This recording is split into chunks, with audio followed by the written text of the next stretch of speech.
do apologize. I know I was a little late tonight. I was running on CPT.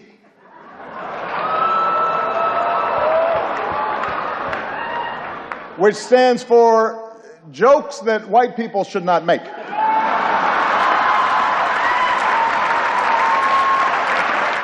Next year at this time, someone else will be standing here in this very spot, and it's anyone's guess who she will be.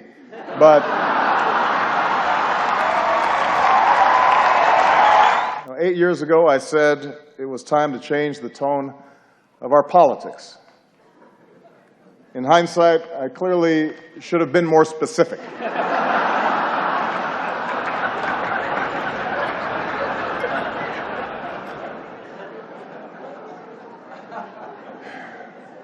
Eight years ago, I was a young man, full of idealism and vigor. And look at me now. I am gray, grizzled, just counting down the days till my death panel.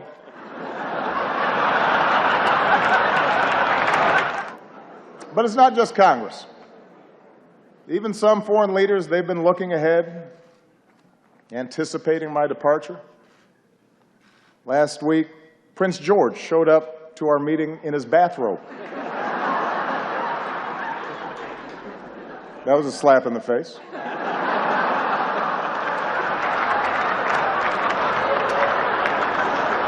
A clear breach of protocol.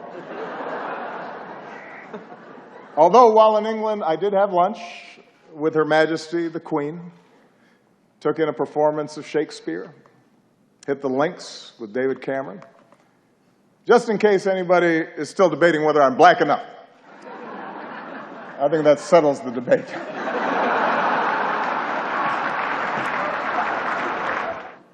For example, we've got the bright new face of the Democratic Party here tonight, Mr. Bernie Sanders. There he is.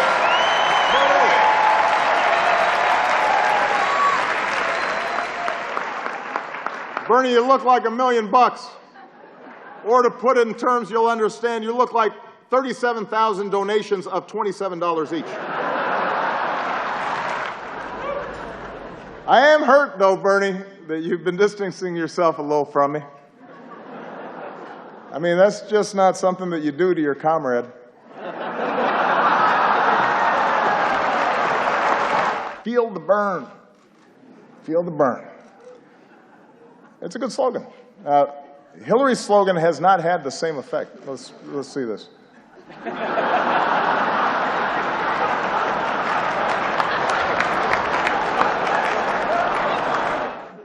I've said how much I admire Hillary's toughness, her smarts, her policy chops, her experience.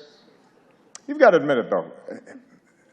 Hillary trying to appeal to young voters is a little bit like your relative who just signed up for Facebook.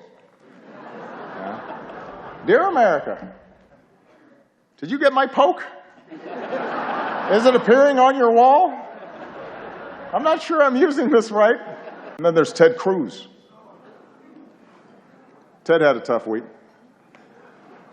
He went to Indiana, Hoosier country, stood on a basketball court, and called the hoop a basketball ring.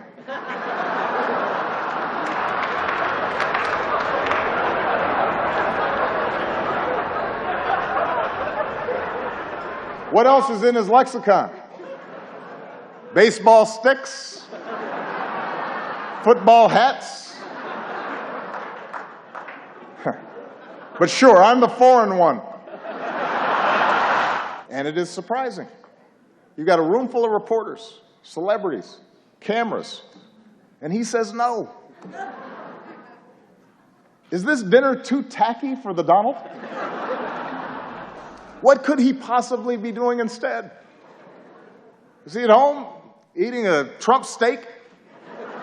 Tweeting out insults to Angela Merkel? What's he doing? The Republican establishment is incredulous that he's their most likely nominee. Incredulous. Shocking. They say Donald lacks the foreign policy experience to be president. But in fairness, he has spent years meeting with leaders from around the world. Miss Sweden, Miss Argentina, Miss Azerbaijan.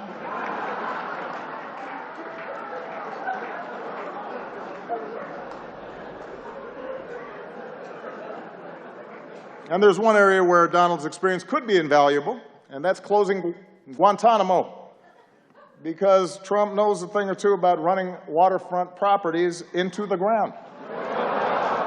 And with that, I just have two more words to say. Obama out.